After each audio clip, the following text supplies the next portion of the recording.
Welcome, everybody. My name is Roger Berkowitz. I'm the founder and academic director of the Hannah Arendt Center here at Bard College, and it's my pleasure to be with you today. This is the virtual reading group, and we're continuing to read Hannah Arendt's magnum opus, great book, The Origins of Totalitarianism. The book is divided into three books, three parts. The first one we've just finished. It's the first four chapters of the book on anti-Semitism. And for those of you who missed any of them, you can go back and watch them either on YouTube or on our podcast. Today, we start the second part of the book, imperialism. So it goes anti-Semitism, imperialism, totalitarianism. One hesitates to say such a thing, but let me say that without a doubt, imperialism is the core of the book, this section.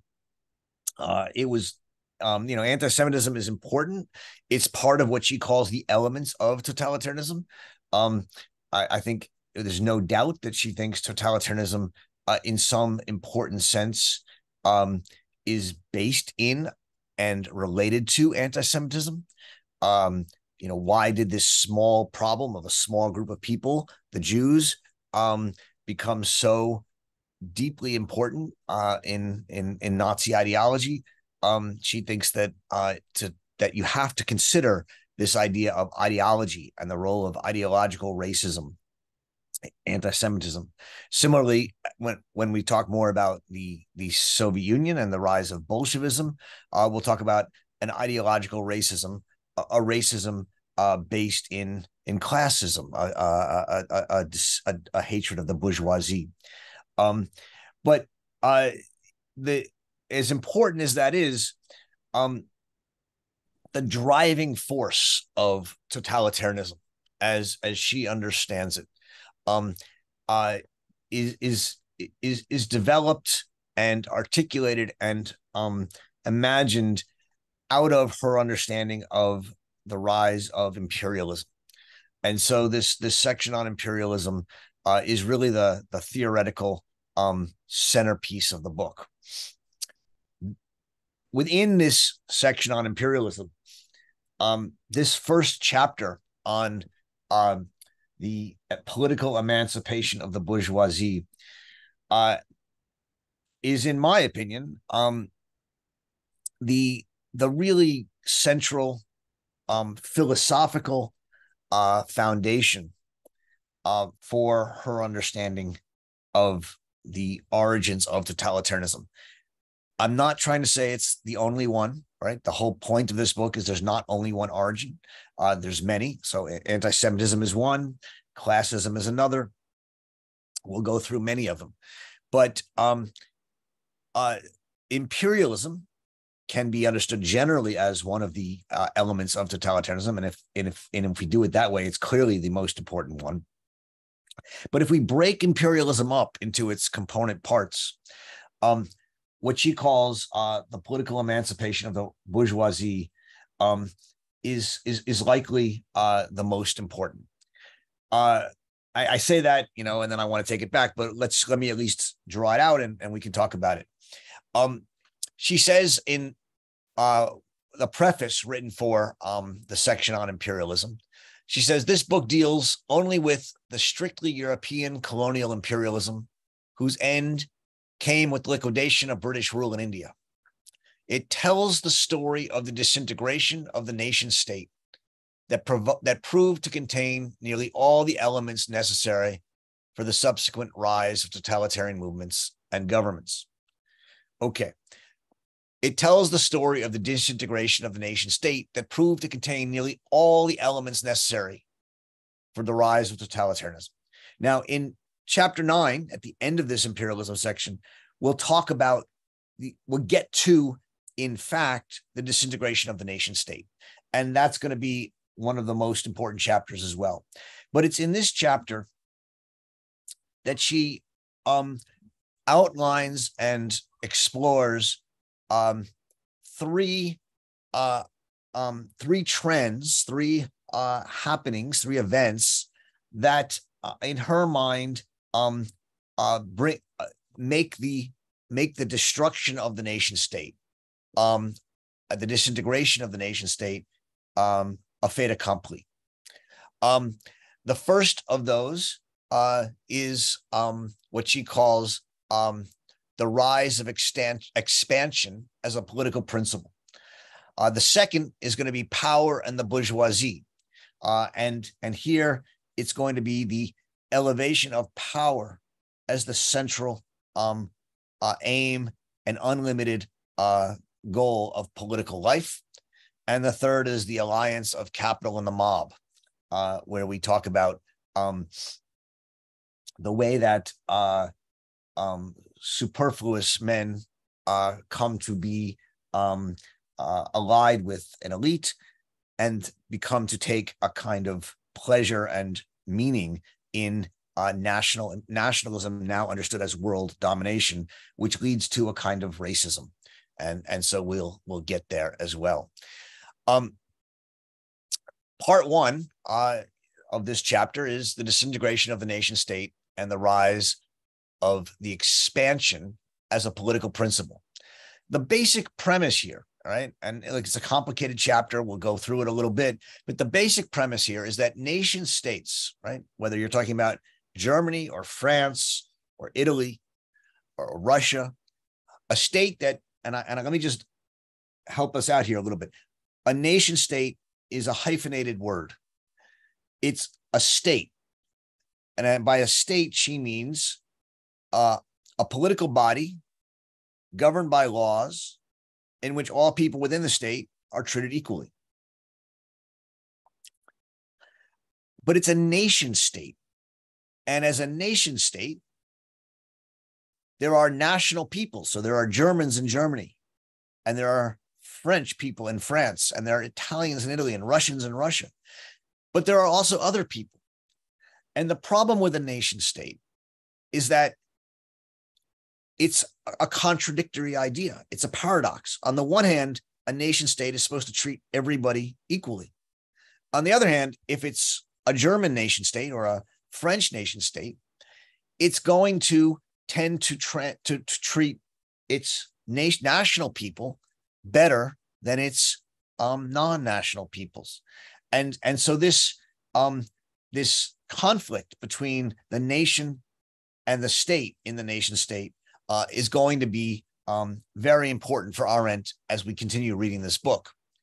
In this chapter, however, she's not yet there.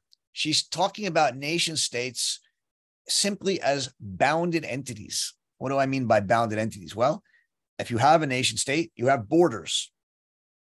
And within that borders, the nation state largely, at least, in most instances, is based on consent of the people within those borders.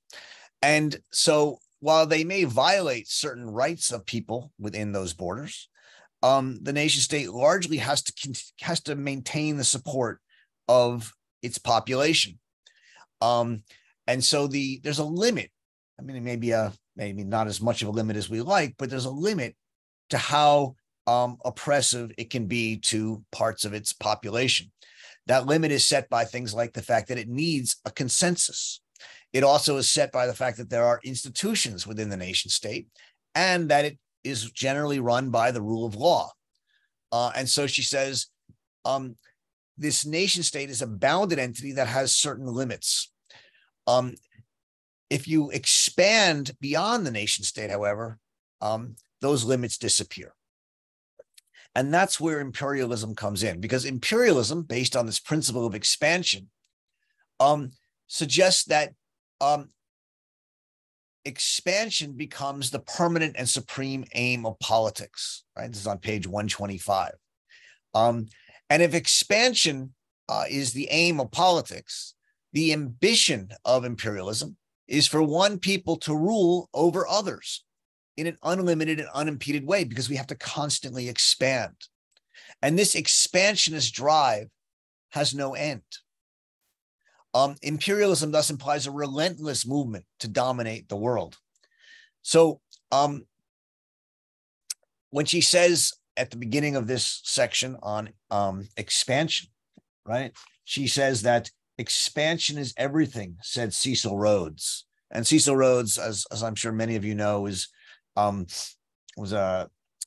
Englishman who went and ended up creating a huge amount of wealth in the gold mines, for whom Rhodesia was named after, and was one of the leading imperialists of the age. And I should say of the age, Arendt has a very particular definition of that age. It goes from 1884 to 1914. That's the period that we are talking about. Expansion is everything, said Rhodes. And he continues, every night he saw these stars overhead, these vast worlds which we could never reach. And he said, I would annex the planets if I could. What is this desire to annex the planets, this desire to expand? Why is expansion everything?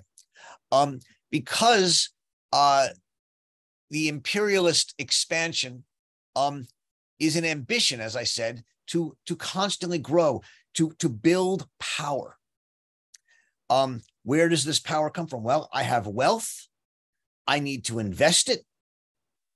And if I invest it in my own country, at some point my market gets saturated and I can't make as much money as I want.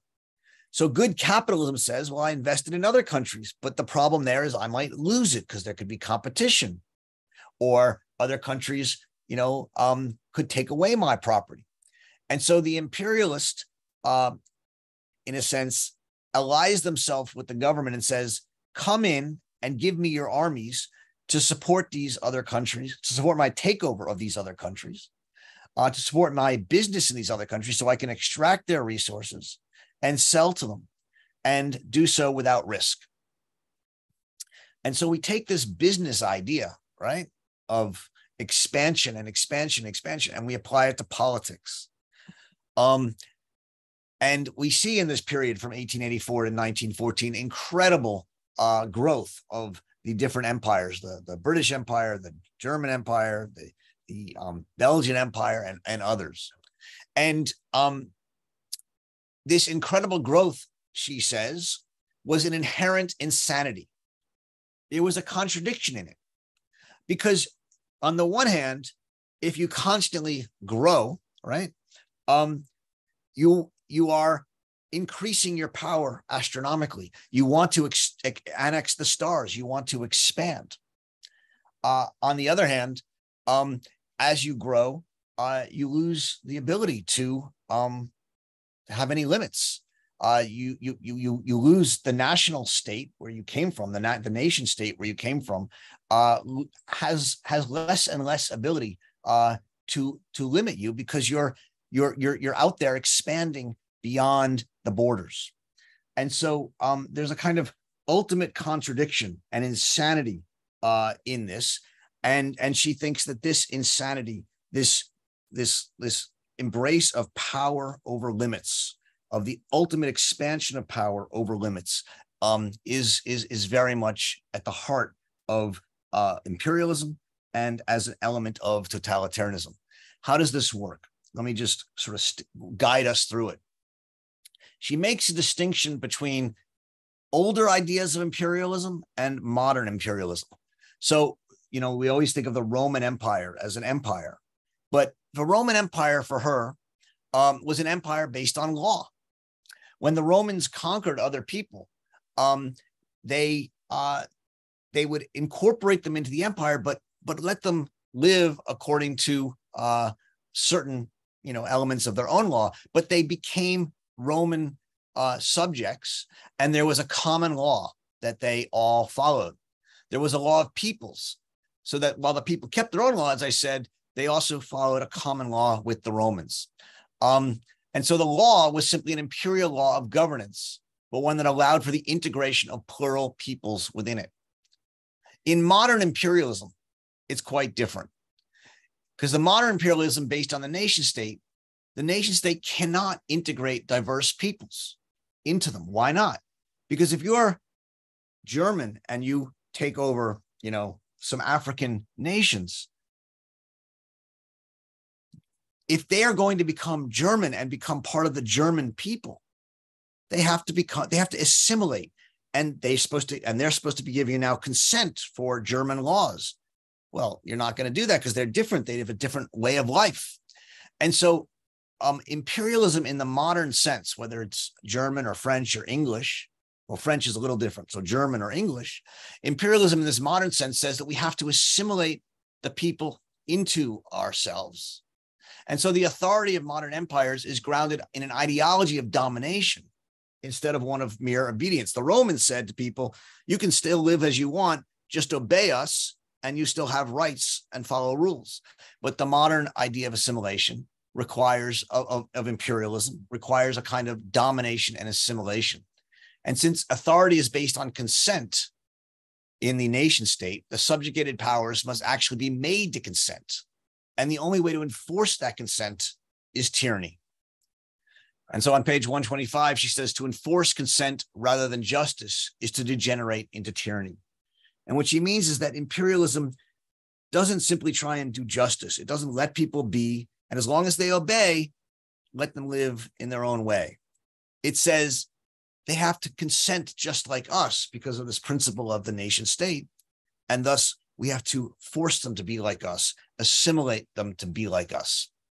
And so the novelty of this modern imperialism can be understood, I think, in at least 6 steps. I'm sure we could do more, but here's 6. One is expansion. Expansion is a permanent and supreme aim of politics, and it's the central political idea of imperialism. That's on 125. The second is that this idea of imperialism is a new concept in the long history of political thought and action. It is distinct from both colonial or mercantile looting and also from Roman imperial integration. It's not colonialism, in which we simply take from people but let them be. It's not looting, but it's also not Roman imperialism. It's something new.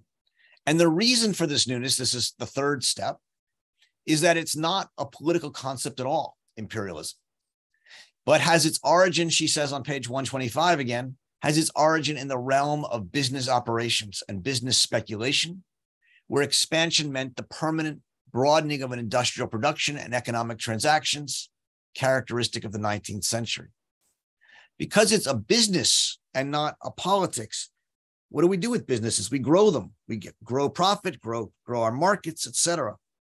But politics is supposed to be limited because there are moral or ethical or institutional or consensual limits on what we should do politically, not in business, but in politics.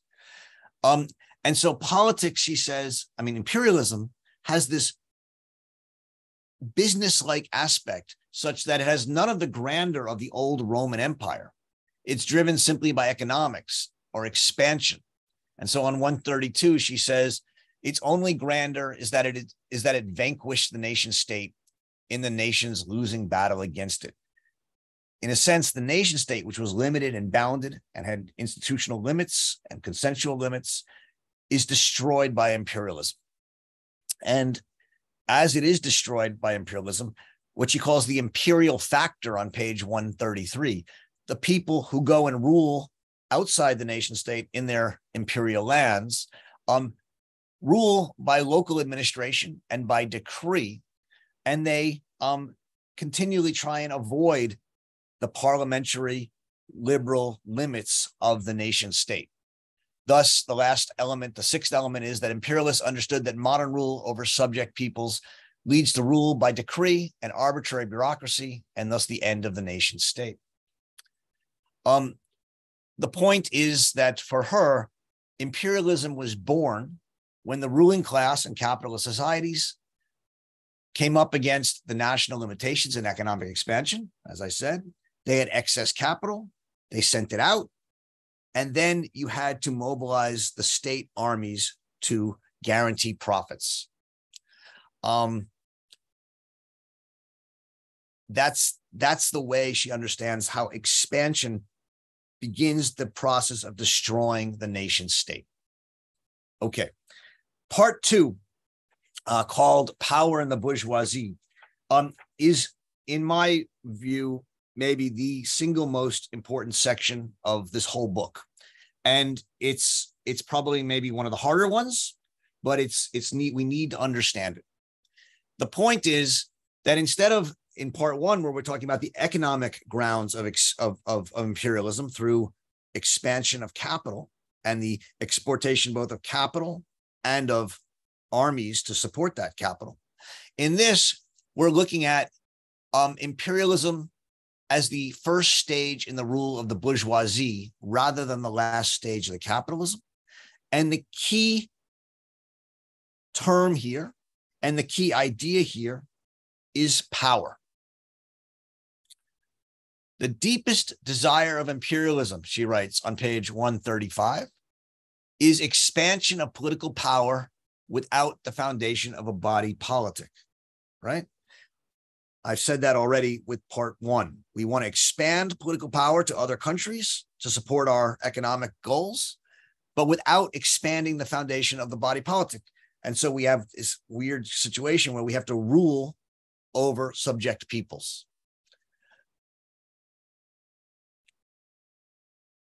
The bourgeoisie, which is the group that leads the imperialist revolution, their deepest desire, she says, is simply an empty desire to have money beget money. This is on page 137. You try and understand what she's saying here. The bourgeoisie wants power. How do you get power? You have money beget money. You want to be able to have money, send it overseas, and have it bring back more money. You have superfluous money and superfluous people. Imperialism began because of the emergence of bringing back money simply out of money. Why is power so important here? Because power becomes the essence of politics when it is separated from the political community in which it should serve, right? Power becomes the essence of politics when it is separated from the political community which it should serve. This is on 138. So instead of serving a political community, whether it be Germany or England or France, power in the hands of the bourgeoisie and imperialism seeks to simply serve the bourgeoisie to allow them to get more money, to have money beget money. If the secret desire of the bourgeoisie is to have money beget money, the bourgeoisie, she says, the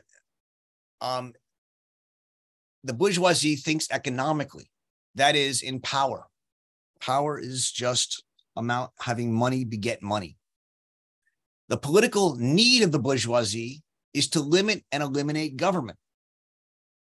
Why? Because government creates ethical or legal restraints on economic activity. So what the bourgeoisie wanted was to maintain government as the ultimate protector of private property and the right of contract, but get rid of government, or at least get rid of government as that which limit its ability to use the well-organized police force of the state to make money in an unlimited way through imperialism. And she says that this desire for power, the one publicly honored political principle of the bourgeoisie is power, has its root in the thinking of Thomas Hobbes, right? Who wrote many books, including Leviathan. The desire for power, Hobbes says, is the fundamental passion of man, but not just man, of bourgeois man. This is Arendt's reading of Hobbes. Hobbes, she thinks, is the political philosopher of the bourgeoisie. If man's aim is to acquire power, he has an obstacle, not only the state, but other men. All men are equal insofar as they can kill each other, Hobbes says. So the final end of man is to institute a power over himself that protects his right to expand his own private power. That's the state, or the liberal state, or Leviathan. The paradox at the heart of Hobbes's Leviathan is that you have a community based solely on power and the acquisition of power that needs a state to create stability so that I can acquire power. But if there's too much stability, I can't acquire more power, and thus I will lose my power. And so a state must constantly grow, and yet there also needs to be a certain stability to it. What Hobbes understood is that the realization that power accumulation was the only guarantee for stability of so-called economic laws made progress irresistible. Arendt writes on 143. You needed to constantly have progress. And yet, if you're going to constantly have progress, right, you can't have a state limiting you. And that's where power leads to imperialism and leads to acquisition of power across the globe. The unstoppable search for power, the generative force behind imperialism, and ultimately, in her words, in her mind, totalitarianism. What this means is that Hobbes understands bourgeois man as a power-seeking proton. We constantly need to augment and increase our power. And if we're going to constantly augment and increase our power, we cannot have limits. And this is for Arendt the sort of fundamental shift in mankind that happens in the age of imperialism, that we begin to see man not as a rational creature, not as a creature with other ends, but simply seeking power. If the elite want to seek power and are based in a philosophy of power, she says on page 144, they need to destroy all limits, morals, but also states and nation states that would limit them. And thus, this desire for power is the underlying philosophical justification for tyranny that underlines Hobbes's philosophy, which is going to elevate Leviathan as a tyrant over us. And so this is the sort of philosophical engine of Arendt's thinking about imperialism. Imperialism is the end of limits in politics, and it's based on a new philosophy of man, where the entire drive of man is to increase their power, and in increasing their power, overcome all limits. And this is what drives the imperialist era for Hannah Arendt. What this means is that as we end the limits of the nation state and we enter this era of imperialist expansion, we know that our countries are secretly disintegrating, she says on 147. And here we're in part 3, the alliance between the mob and capital. Innocently enough, she says, expansion appeared first as an outlet for excess capital production.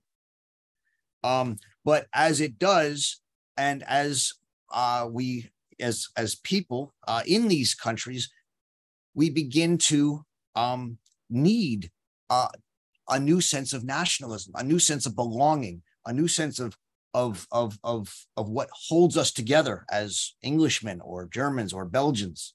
How do we do that? We begin to see ourselves as superior to the people we are dominating in our imperialist idea. And this gives rise to what she calls the mob. It allows the people who go out and fight these wars. It allows the people who go out and administer the territories, the imperial territories, the superfluous men, the debris of every class, to imagine themselves as not as Germans or English, but as, or at least not as Germans or English as part of a nation state, but as a race, right? As a race of conquering people who have actually a right to rule over the people in the imperialist colonies that they are ruling over. And this idea of imperialism, in which we divide mankind by races into a master and a slave race, into a white or a colored race, is what allows the mob, as they go around the world, to maintain their sense of coherence and belonging to their home country.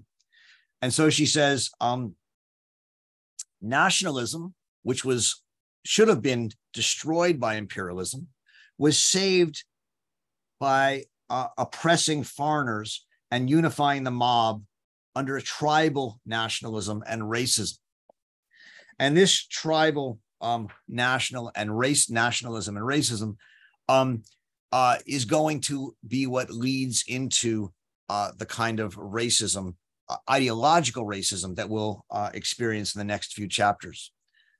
One last point, two last points I want to make. One is that on page 154, she talks about how the decline of nations begins with the corruption of the civil services. The civil service, the bureaucrats who work for us. These people are professionals, and they have honor and self-respect, and they put the interests of the country above themselves. But as the decline of nations happens, and as in each nation, a bourgeois class asserts itself as the ruling class, which has all the power and takes the power away from lower classes, the civil service becomes not a servant of the nation as a whole, but only of the upper class or the highest class. And when that happens, the corruption of the civil service happens. And the only way that people serving in the civil service can once again feel as if they're serving something higher than simply class interest, but a national interest, is to then become imperialists, to aim to rule inferior peoples. She ends this chapter with a discussion again of Hobbes and racism. And what she says is that Hobbes himself may not have been racist, or didn't make race central to his thinking. She says the philosophy of Hobbes, it is true, this is on 157, contains nothing of modern race doctrines, which not only stir up the mob, but in their totalitarian form outline very clearly the forms of organization through which humanity could carry the endless process of capital and power accumulation through to its logical end and self-destruction. But Hobbes, she says, at least provided political thought with the prerequisite for all race doctrines. That is, the exclusion in principle of the idea of humanity. Why do we lose the idea of humanity? Because if man is simply about power, if everything is about seeking to increase our power, then the most natural thing, the most plausible idea is that brown, yellow, or black races and white races are descended from some other species of apes than the white race, and that we're all in a war of all against all for power. And she says, if it should prove to be true that we are imprisoned in Hobbes' endless process of power accumulation, then the organization of the mob will inevitably take the form of transformation of nations into races, for there is, under the conditions of an accumulating society, no other unifying bond. If all of our societies are about accumulation, about power, the only thing that bonds us together is that we are a race that will beat other races. And this, she says, becomes the foundation for modern racism. And that's how she ends this chapter, where she says racism may indeed carry out the doom of the Western world. Okay, I will stop there and look forward to your questions. This is a complicated chapter, but I think it's deeply important. So let's see if we can make some sense of it. You can engage in the chat. You can also raise your hand and participate by asking me questions. Thanks very much. I see a first question by Alex. I don't see Alex, but I see a hand. Yeah, thanks, Roger. I hope you can hear me. My question is, I guess, on the philosophical and a bit on the psychological plane. It's interesting, this discourse of power that Arendt is discussing here and the link to Hobbes. And for me, when you were talking, the name that was coming up very forcefully, of course, was Nietzsche and his, will to power and that whole cluster of ideas. And I'm wondering if Arendt would apply her criticism even more forcefully to Nietzsche and to that kind of, I guess, a more cultural, less economic style of thinking about power. Yeah. And I guess, I guess part of my question is, for her, is that economic dimension crucial? Or would she, maybe like Nietzsche, trace that drive for power to something even deeper than accumulation of material resources like Hobbes does, something maybe psychological, maybe even metaphysical? And I'm wondering where she stands on that. Thanks. Thanks, Alex. Yeah, I mean, so there's a number of things to say. First of all, it's not that she's critical of Hobbes, right? I mean, I think she is in some way, but she thinks Hobbes is the genius thinker who understood the fundamental needs of bourgeois man, of man who is a primarily economic being, Homo economicus. And in that way, she finds in Hobbes a deeply thoughtful and important understanding of basically what has to happen if we are going to emerge as largely economic power-seeking beings. If power is the only content of politics, right, and expansion its only aim, she says this isn't accidental. This answers to the hidden desires of the bourgeoisie. And so, on one level, I just want to be clear. This is not a critique of Hobbes, although she thinks clearly it ends in a kind of tragic way. It's a recognition that Hobbes saw something deeply about what it meant for the emergence of a class like the bourgeoisie to attain power. On the question of Nietzsche, yeah, I mean, Nietzsche also sets power at the center of his political thinking, the will to power. He also says that a man is simply whatever his price is, right? But yeah, Nietzsche has a much richer psychology. Power also comes from our desire to make the world and control the world, and it's our inability to control the past, which we have lost control over because it's past, which sets us gnawing our teeth and seeking to have revenge against the past, which leads to his idea of, well, either we're going to always feel completely inadequate and powerless against the past, or we come to embrace the past as what we would have willed if we had the chance, which is the will of the eternal return of the same, for Nietzsche. And so, yeah, I mean, the sort of destructive element of power is one Nietzsche sees, as does Hobbes.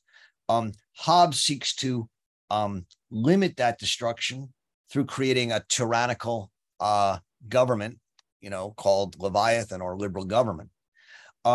Nietzsche seeks to escape that destruction through the eternal return of the same. It's obviously a different approach, but both of them are concerned with the problem of nihilism, the problem that if what you really want is power, and if power is the only content of politics, as Arendt discusses on page 138, then there is no public interest except to support and provide for the private interests of the people.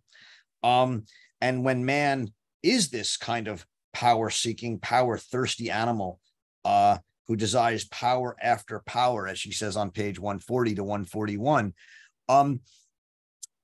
all we can do with the Commonwealth is provide security, not based on morality or right or wrong, but to provide a certain free space for this power-thirsty animal to accumulate.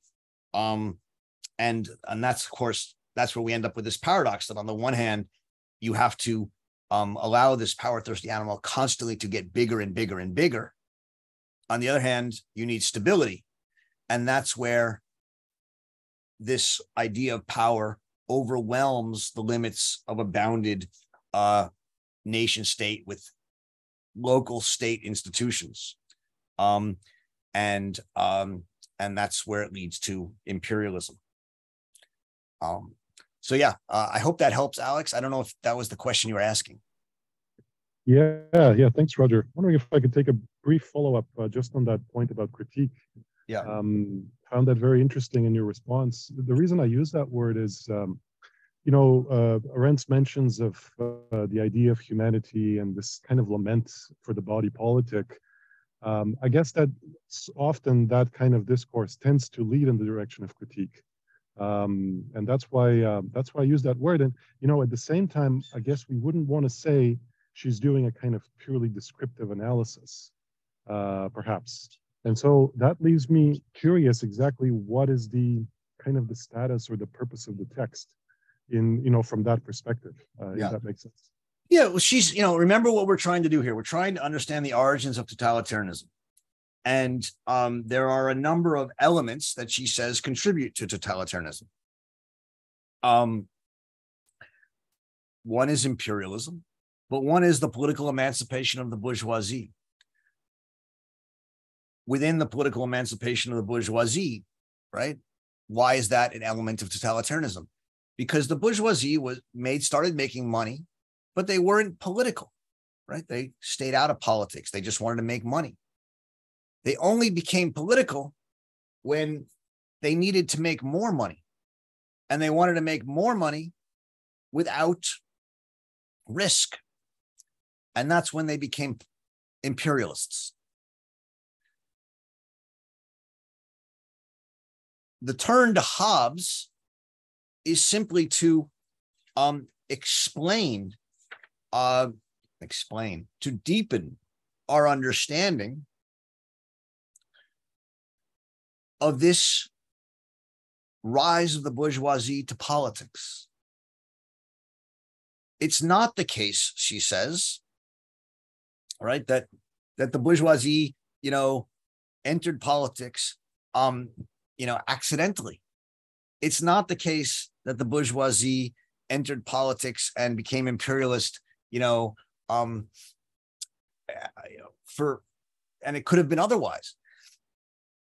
This was part of the very driving force of a new way in which mankind came to think and exist in this period. And you think, wow, that's a huge claim.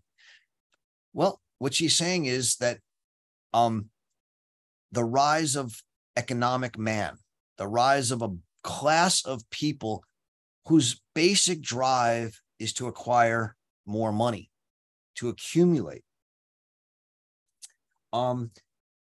actually changes our understanding of mankind. Before that, mankind had other goals.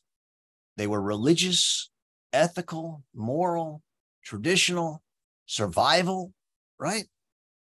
It really isn't until this period, she thinks, and I think she's on good grounds here, that pure capitalist bourgeois acquisition becomes the driving force of humanity. And that's what she's concerned with here.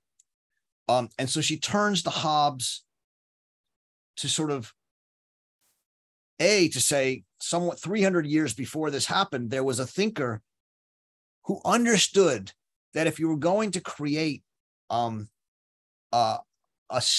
state that had absolute power, a Leviathan, this would be the kind of men that would be within it. And he understood that these are the kind of men who are not going to be constrained by traditional limits, whatever they be, moral, ethical, geographical, survival, etc. And that we can only really understand the depth of the drive of the bourgeois ideal for the bourgeois desire for power, for money to beget money, if we understand it as a fundamental philosophy of a new kind of man that emerges in this period, and that Hobbes allows us to see that. If you take that seriously, right, it means that one of the core driving forces of imperialism and later totalitarianism is the rise of the bourgeoisie.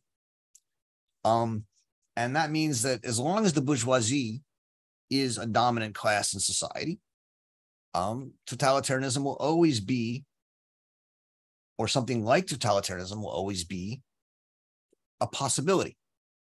And that is going to be her argument in the book. Critique in the sense of understanding the limits and place of this power-seeking idea of man. Obviously, she's not. She thinks it's dangerous. She thinks we need to understand it so that we can resist it. Right? Comprehension means the unpremeditated facing up to and resisting of reality, whatever it may be. But we need to understand who we are. And increasingly, this is who we are. That's her point. Bruce. Yes, thanks very much. I'd like to just make an additional observation about her reading of Hobbes and how we might interpret it. I don't disagree with what has been said, but I do think that maybe more emphasis can be placed on a couple of things. One that I would suggest is that she also mentions that something is very distinctive about Hobbes, and she uses sort of interesting language that she doesn't throw around lightly. She has a sentence somewhere: never before in the history of political thought has anybody done this. So she is not only saying that Hobbes is a kind of early reflecting mirror that we can use to help better understand 19th century bourgeois political economy and politics. I think she's signaling that there's something deeper going on in Hobbes's work itself. And what might that be? And I think one of the elements of it that we should take think more about and talk more about perhaps later on is not both what you said, Roger, but also the radical individualism of Hobbes, his notion of the kind of there's no basis for relationality. There's no common good. There's no common anything really. There's only the self-interest of strategic thinking and manipulation of others to promote your own benefit. That's an element of Hobbes's thought that I think it enables Hobbes to be a good reflecting mirror for later bourgeois thought. But also, I think it's plausible to take Leviathan, to take Hobbes as actually being engaged not in the sort of recognition of the rise of the bourgeoisie and all the implications that that has for transforming real politics into power and nothing but power. But I think we can also maybe read Leviathan or Hobbes's work as a whole as a kind of philosophical anthropology. I don't think he was interested in individualism and limitless seeking of power, endless seeking of power, simply as an ideology that historically and has promoted the interests of certain groups against others. I think that the philosophical aim of Leviathan is to offer a deeper sense of not what we humans have become historically, but what we humans are essentially.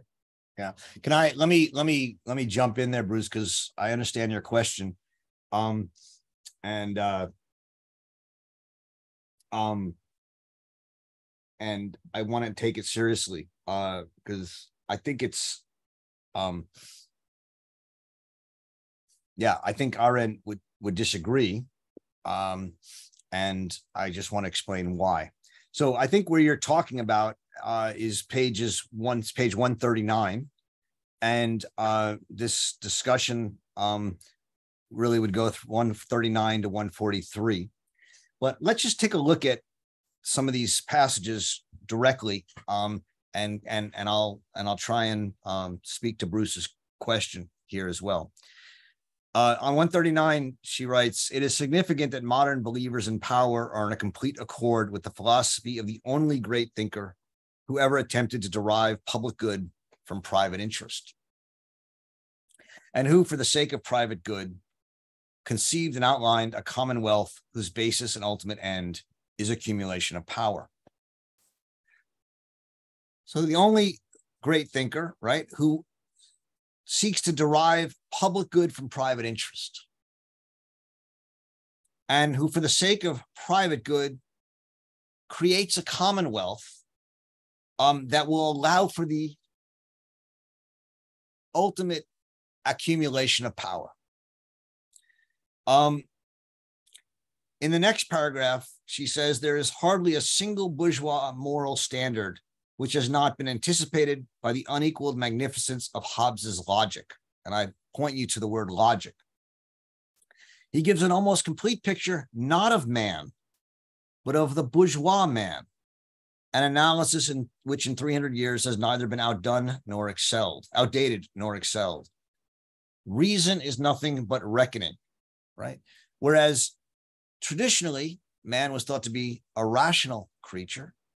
Hobbes says he's a reckoning one. He's the one who simply reckons what will get me the best price, what will get me the most power. A free subject or a free will, he says, are words without meaning. They're absurd. Man is simply his value or his worth or his price.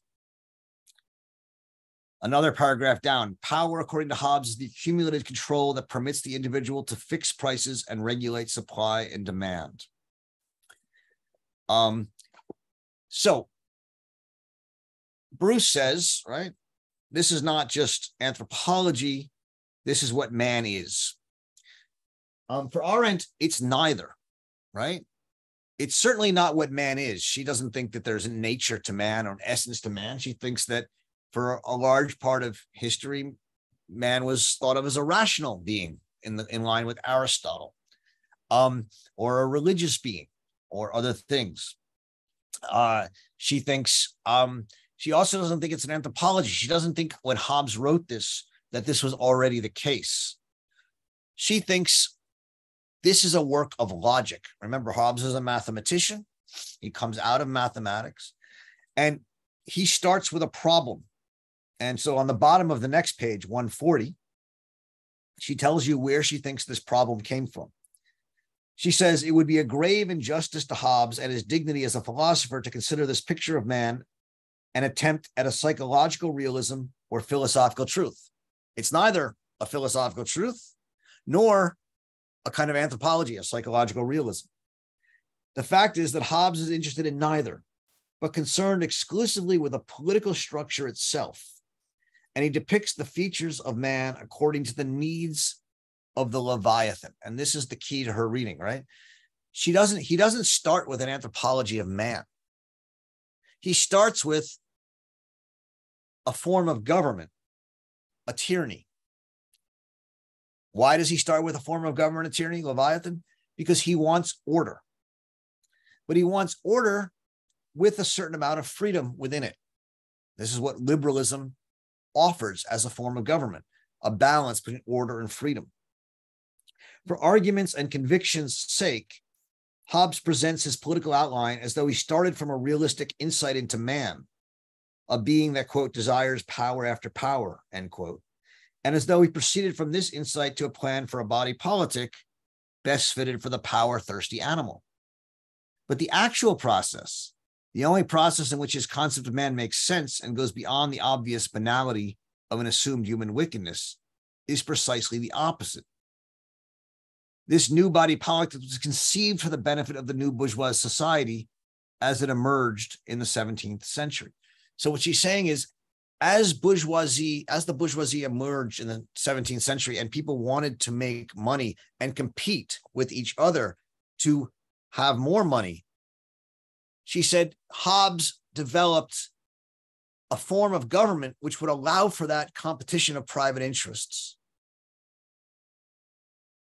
allow for man and men within the government and people within the government to have their different interests and pursue them in a regulated way. And that was the Leviathan. And so she thinks that he doesn't begin either with human nature or with a psychology of man, but with how can we create a government that would work for bourgeois man. You need a government that has a monopoly on power and provides, in exchange for that, a conditional guarantee against being killed, so security, but also allows people to pursue their power within liberal limits as much as they can.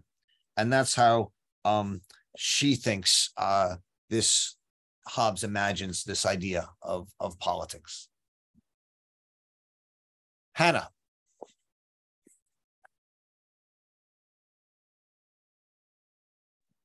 Hi, thank you, Roger.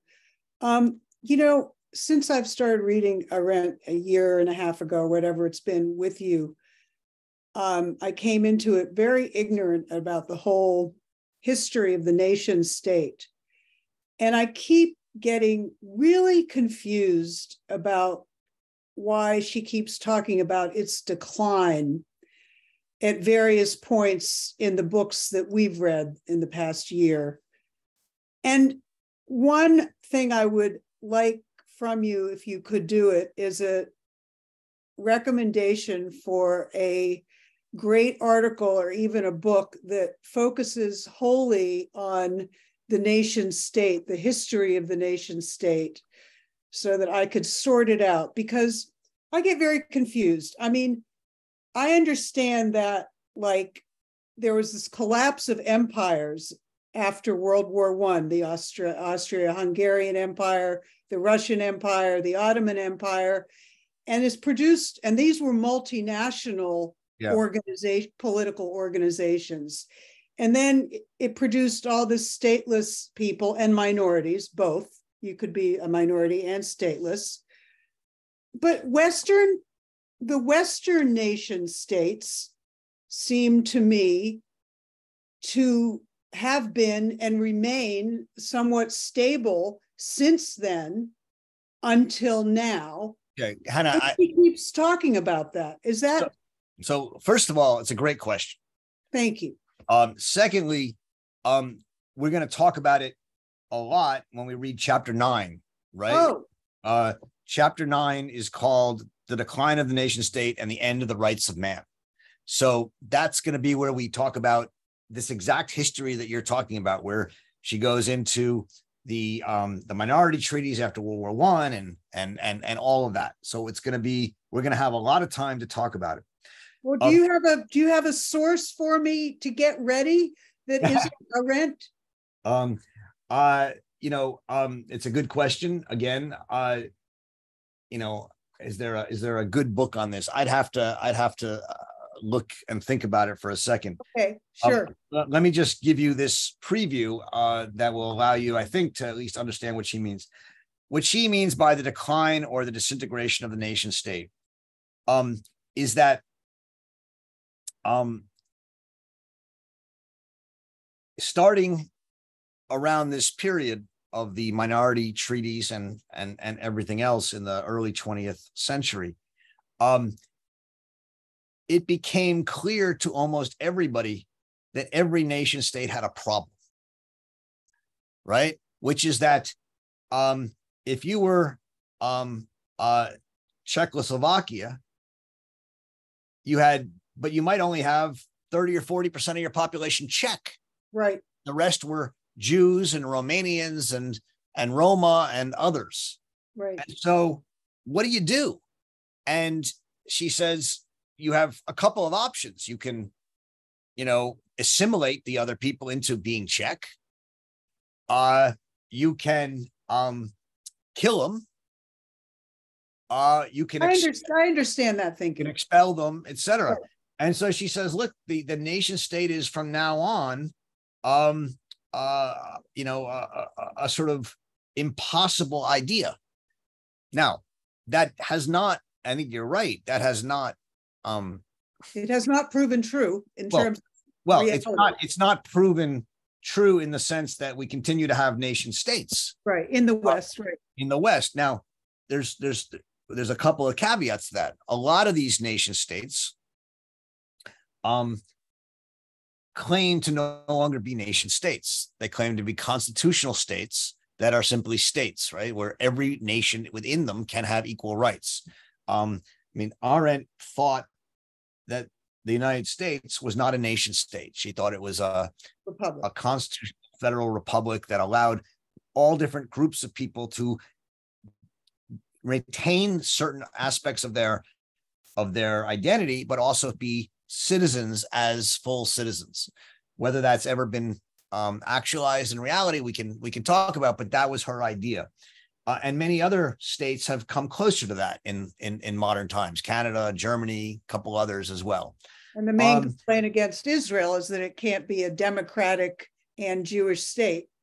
Right. So Arendt was a big critic of the idea that Zionism should lead to a state of Israel that included non-Jews.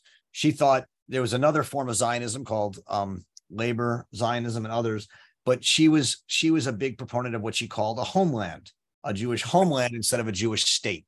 We read that, and we've read that, and we've talked about that, and there are many states still today that want to not be cosmopolitan constitutional states. Israel is one. Well, Roger, I don't want to take any more of your time, but just one thing. Is it kind of correct to be slightly confused when she keeps talking about the decline? That's all I want to know.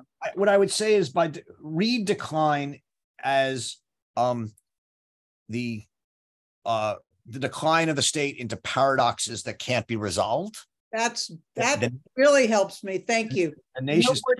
I'm sure other people have better things to talk about, but that really helps. And read decline as her attempt to say, I would like it to disappear, the nation state. Exactly. Thank you very much. Those help tremendously. Thank you, Roger. Okay, thanks. Greg. Yeah, hi. Actually, we're not done with the issue. I'm going to follow up on Hannah's question and then slip in just one more. To help understand this business of the decline of the nation state, is it easier just to substitute the idea of the civic nation state, that we're part of a nation, but there's a plurality within it? And that's what declines, because what seems to come to power is the idea of an ethnic nation state, or at least a homogenous nation state. can we understand the issue that way? Well, she So doesn't. that's one question. She doesn't. I'm sorry. Think, she doesn't think a civic nation state would be a nation state, Greg. Right? Because a nation state is one in which there is a national people that is the privileged people in the state and have the rules made for them, and other people have to be granted rights or exceptions to be part of the nation state, this part of the state. So a civic state, she doesn't think of the nation state, she thinks of it as a state. Okay, well then I remain confused on the issue, and I look forward to chapter 9. But let me ask my my next question. She says at the very end of this chapter that racism will destroy humanity, and something to that effect at the very end. And why can't we just say that racism will destroy its victims? Why would it necessarily destroy the perpetrators of racism? And I imagine that boomerangs back on the nation state somehow. But why is that the logical conclusion, that racism will destroy everybody, not just its victims? So she says that racism may indeed carry out the doom of the Western world, and for that matter, of the whole of human civilization. When Russians have become Slavs, when Frenchmen have assumed the role of commanders of a force noire, when Englishmen have turned into white men, as already for a disastrous spell all Germans became Aryans, then this change will itself signify the end of Western man. For no matter what learned scientists may say, race is, politically speaking, not the beginning of humanity, but its end, not the origin of peoples, but their decay, not the natural birth of man, but his unnatural death.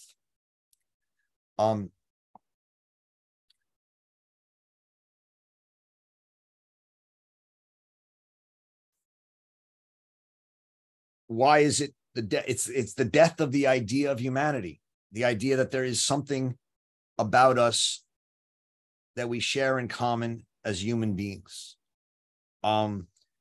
If we really do embrace racism, right, and we think that one group is higher and others are lower, the very idea of the project that Arendt thinks of is the project of Western humanity, the idea of we are all politically equal, that we are all of equal dignity, is blown to bits.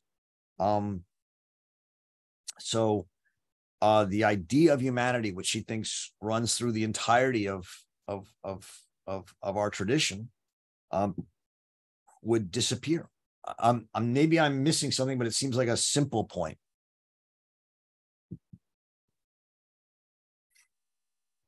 But I don't know. Okay. Is that not helpful?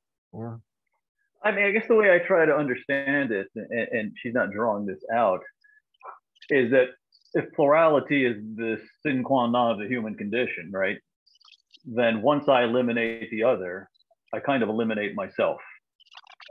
Because she has this kind of intersubjective idea of politics, and that's how I was trying to understand it. But I don't think it's that. I don't think it's that. I mean, it's that plurality means that humanity encompasses different peoples. Racism is incompatible with plurality because racism says that one people should eliminate, dominate, and destroy other people. And so it simply opposes all plurality and thus opposes all humanity. And thus it's the death and doom of the Western world. Now, I think there's many people would say, well, the Western world is actually pretty racist. And we can have that discussion or that argument. But in her idea of what the Western world should be and is at its best, it's one that imagines a kind of core humanity, a human dignity, and a plurality that racism obliterates all of those. Jerry? I have a very simple question, Roger. It's only 3 words long, but I want to say first what prompted it was the constant mention of one word today, and then it was associated both with Thomas Hobbes and Friedrich Nietzsche, and I thought, my God, can you imagine having lunch with the 2 of them? and then, but the question is simply, what is power? Yeah, it's a good question, Jerry. So Arendt defines it. I'll have to find the exact place. You know what I want to hear what you think, Roger. Okay, what do I think? Because Hannah talks about this in many, many places, right. And I think she has a very particular understanding of power. But I'm not asking that. I'm saying, what do you mean by power? Okay, so obviously, that's a great point, right? Obviously, the idea of power that I'm talking about here and that she's talking about here is not the idea of power that she speaks and writes about in her political thinking, where power is the capacity to act together to build public worlds and public communities. Power here is bourgeois power. It's the power to set a price for a good, and make somebody pay for it. Power is the and in doing that, it's the power to get more money and more power so that you can set the price for more goods and more activities. Roger, and I just say, on the one hand, it seems to me it's like what Mao said, it's what comes out of the butt of a rifle or the barrel of a rifle. On the other hand, it seems like a bag full of money that comes from nowhere. I mean, that is power. That's how I think that's how Hobbes understands power. Yeah. Okay. Power as the as she says, as the only content of politics that seeks expansion as its only aim. So just to say on 139, Jerry, she says, power, according to Hobbes, is the accumulated control that permits the individual to fix prices and regulate supply and demand in such a way that they contribute to his own advantage. Therefore, if man is actually driven by nothing but his individual interests, desire for power must be the fundamental passion of man. It regulates the relations between individual and society and all other ambitions, as well as for riches, knowledge, and honor that follow from it. So, obviously, I don't think that's what she thinks power is in politics, but in bourgeois life and in imperialist politics, I think that's what she thinks power is. She also says, a being without reason, without the capacity for truth, and without free will, that is without the capacity for responsibility, man is essentially a function of society and judged, therefore, according to his value or worth, his price. That is to say, so much as we given for the use of his power. This price is constantly evaluated and reevaluated by society, the esteem of others, depending upon the law of supply and demand. So yeah, I think the idea of power she's working with here is in her reading of Hobbes is that Hobbes understands man as a power-thirsty animal, someone who wants to be able to set prices and exert control so that he has more power, so that he can get more power, and then he can get more power. And she says that's what, in the end, Hobbesian man wants. More and more power, the power to control, and secure and grow their livelihood and their life, and that's the power that requires a Leviathan to set the rules and where in society man can grow his power.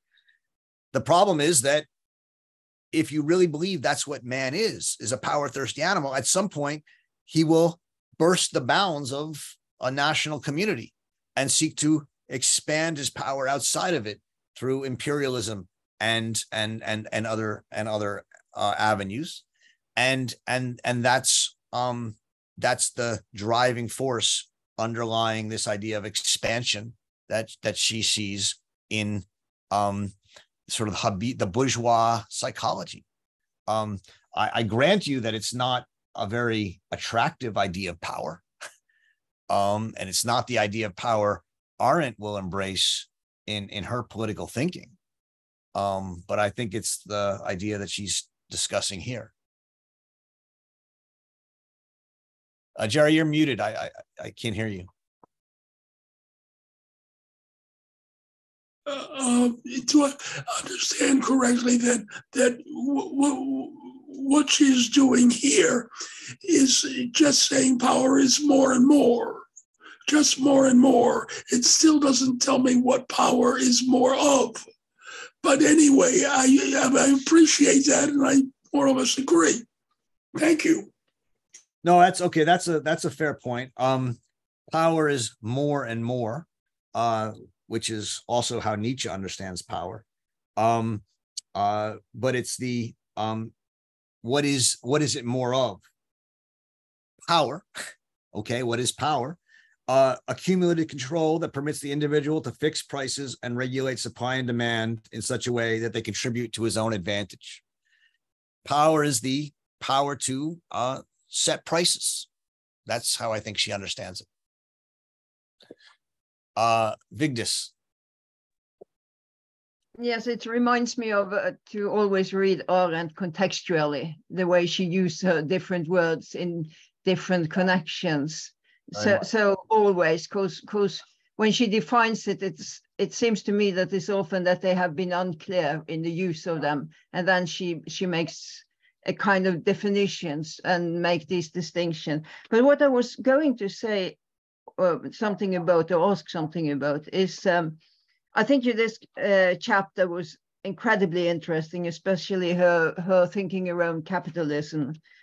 And I wonder, she says, and that is in the Dreyfus chapter, where she makes the distinction between the people and the mob. And she then says, quote, "While the people in all great revolutions fight for true representations, the mob always will shout for the strong man, the great leader." And then I thought about that in connection with what she says here on page 145, 146, about all the so-called liberal concepts of politics. And that is all the pre-imperialist political notions of the bourgeois. And she, among what she says that they express these bourgeois, they express the bourgeois' instinctive distrust of and innate hostility to public affairs. And she ends this paragraph with saying, "The old standards give way to the extent that automatically growing wealth actually replaces political action." And what I wonder, if you can say something, to me, this is a very good description of what we see a lot of today. It's people not being interested in participation in politics, not in public affairs, but often we see them following those great men, as she talks about the mob does. So this alliance between the mob and the capitalist isn't that something we see maybe even to a greater extent today, and a kind of disregard for politicians as such, and also a disregard for being part of this political domain in a way? It's kind of don't involve us in politics. We want to enhance, we want to follow our private interests.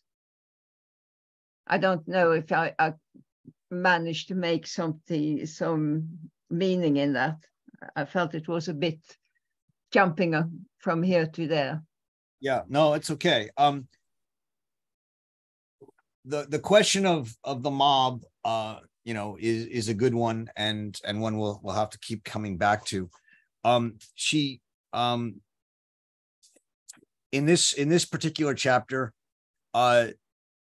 she talks on page 150 about how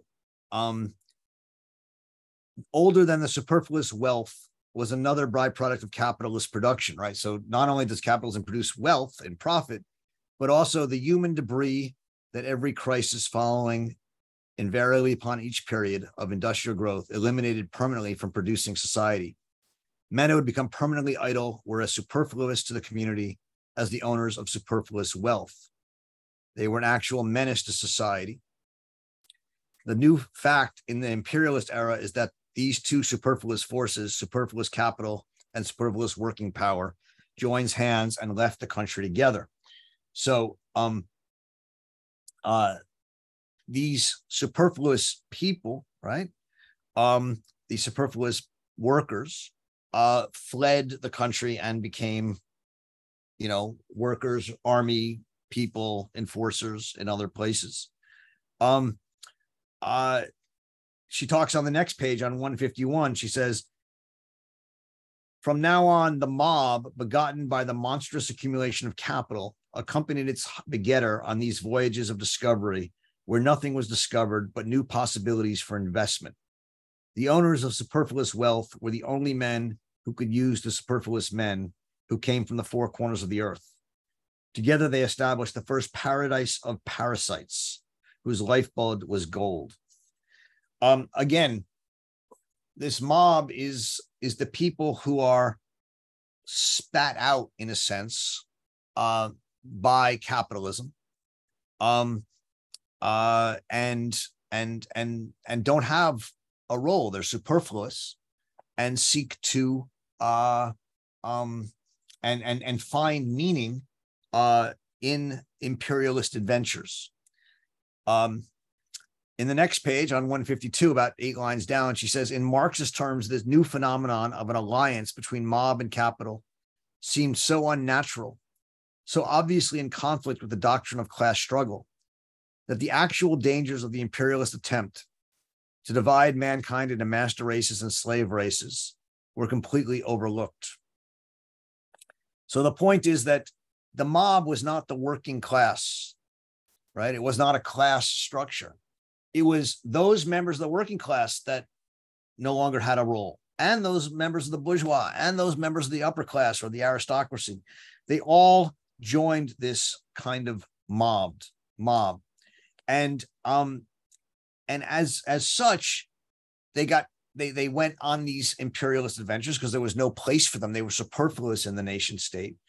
And they began to see themselves as a kind of tribal, racist nation, oppressing the people that they went to rule over. You know, you're asking, you know, do we see that today, right? Do we see a mob of superfluous people who are in a sense go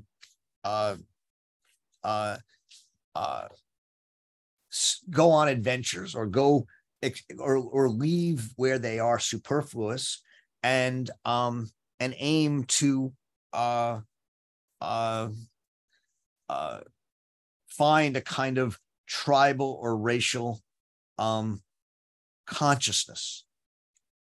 it's a good question, right? I mean, it's, you know, what we see around the world right now are people who feel that the globalized cosmopolitan economies that their countries are in are not serving their interests, and they are really rebelling against that. Are these superfluous people? I don't know. It's an interesting question. Are they outside of are they outside of the nation? I mean, many of them are trying to return to an idea of the nation and a kind of new nationalism. And I think there's a mob-like element to that, but I don't think it's the same. I don't think it's the same kind of imperialist movement that she's describing in these pages. But maybe I have it wrong. I don't know, Vigdis, what do you think?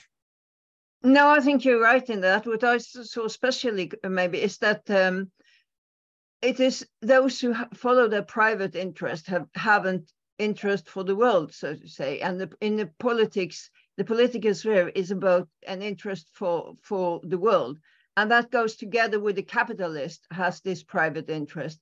And then they got these people who follow them. And I think what you see in the countries where you have more and more towards authoritarian kind of people who are in power in this way, as Arendt describes it here, may join these two groups together. It's what I see. I don't think it's a kind of imperialist, but certainly it's a kind of going back to a kind of nationalism. And I think it's what they believe can make their life better, it seems to me. They join with these forces. So I don't think they are right in that bill, but I think it's what they believe and why they follow. So yeah, that's. Okay, thank you, Vigdis. We're out of time. I see two questions left. I don't know if Gilbert and George just want to ask the question quickly, or maybe maybe we can wait and pursue it next time if that's easier. Because I don't want to keep people too long. So thank you all for being here. Thank you for coming down this journey with us, and enjoy reading Hannah Arendt. We'll see you next week. We're reading for next week, Race Thinking Before Racism, chapter 6. See you then. Thanks very much. Gracias, Professor Roger. Thank you. Thank you, guys. Have a great day. Same to you. Bye. Bye. Thanks, everybody.